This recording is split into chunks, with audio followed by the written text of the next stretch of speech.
Good evening, ladies and gentlemen. This is Javier with The Real Javier Novoa, a channel, a platform, and a modality where we apply the principles of philosophy, spirituality, mysticism, and business, and common sense to rapid lifestyle transformation.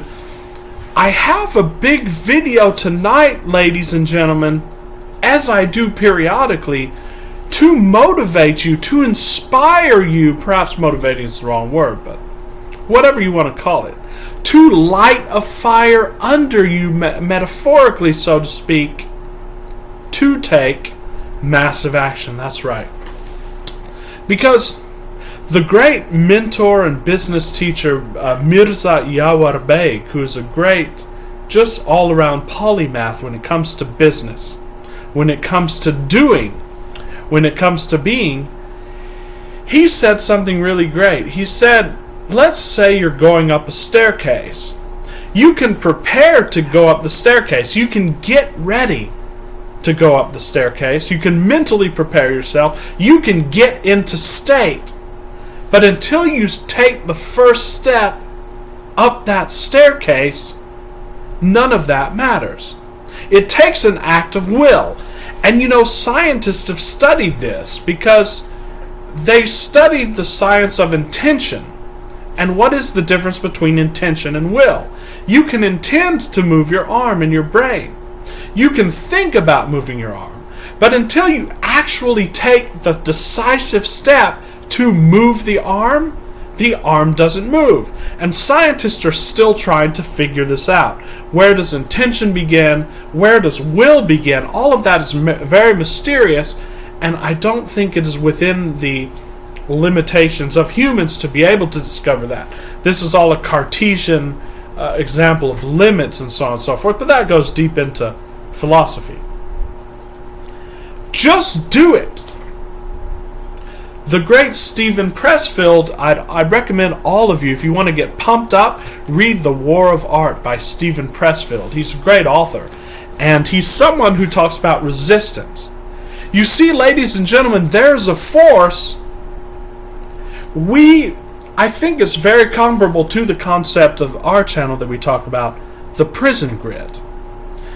You see, the prison grid isn't something that's outside of you, it's a force. Because, as we know, all is one. We've studied the unity and the duality, and there is no duality or multiplicity at root. It's all one. It has to be one. The prison grid is a construct that arises spontaneously as we conceive ourselves as a multiplicity, and it's a limit which society puts up on us, and we accept that, either implicitly or explicitly, subconsciously or consciously, and then it hampers our movement forward for what we came for. We came for growth. We came for expansion. We came for joy. We came for love. We came to be all that we wanted to be, all that we desire to be. We came to fulfill our potential to a certain extent. Of course, people can go to the extreme with that as well, but we did come to fulfill a certain amount of our potential, the potential that we desire to fill when we came in, and all spiritualities and religion talks about this. Well, Steven Pressfield couches it in the terms of there's a force called resistance. And this resistance is impersonal, just like the prison grid. It is impersonal. But it aims at keeping you from getting to true north, keeping you from getting to the most important aspects of creation, the most important aspects as to why you came. So, if you're trying to do creative work, this force of resistance will hamper you. If you're trying to get off the prison grid, resistance is going to hamper you at every turn, and you feel negatively when you come up against this resistance.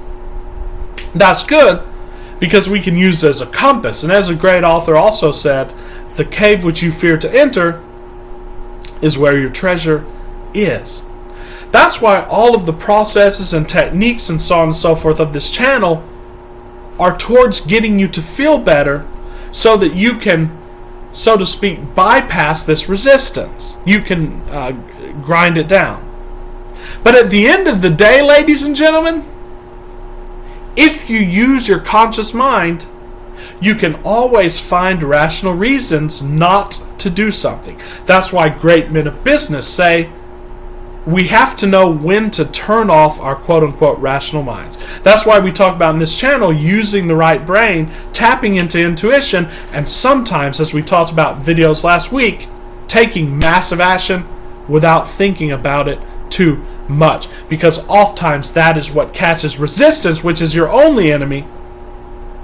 There's no outer enemy. Resistance is your only enemy. And even that's not...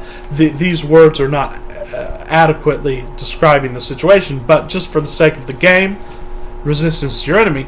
You're playing a game against it.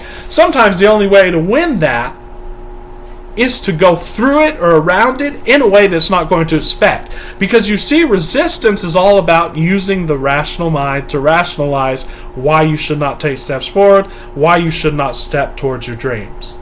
And I was listening to some people talk just today, which is what prompted me to make this video. They were trying to negotiate for something and they couldn't succeed, and they said, oh well, we need a down payment for that. We'll never succeed unless we have a down payment. I said, you haven't heard that from the person yet. At least go in with your desires firmly in mind, and then if they start to bring up that topic, negotiate it. But don't just say, well, I'm not even going to bring it up because the person will say no. That's resistance, you see. What I'm trying to do as a coach and focus is to be in your corner and to give you every chance and probability of success in the game. Of course, your success is guaranteed if only you would know it, because you already are it, so be it. And while you're being it and while you're in a state of flow, the steps are going to unfold for you easily. But sometimes you have to take that first step to confirm to yourself and to confirm to the universe that you're serious, that you have that. You see, if I know that $1 million is coming to me, I would set up a bank account to collect that if I was able to do so as a first step. But if someone says they want $1 million but they have not set up a bank account, implicit in that is some sort of subconscious belief that they can't get the million. And of course they could still get it, and they will still get it. But what gets it to you quicker in time and space is to take the action that you need to take in the moment that you need to take it. And sometimes that's going to be a guessing game while you're getting in tune with your inspiration. You see what we're saying here. And just like in martial arts, it's easier to turn around 180 degrees if you're in movement than it is to start movement from inertia. So just get moving. That's the fire that I want to light metaphorically under you today. Get moving. Take steps towards it.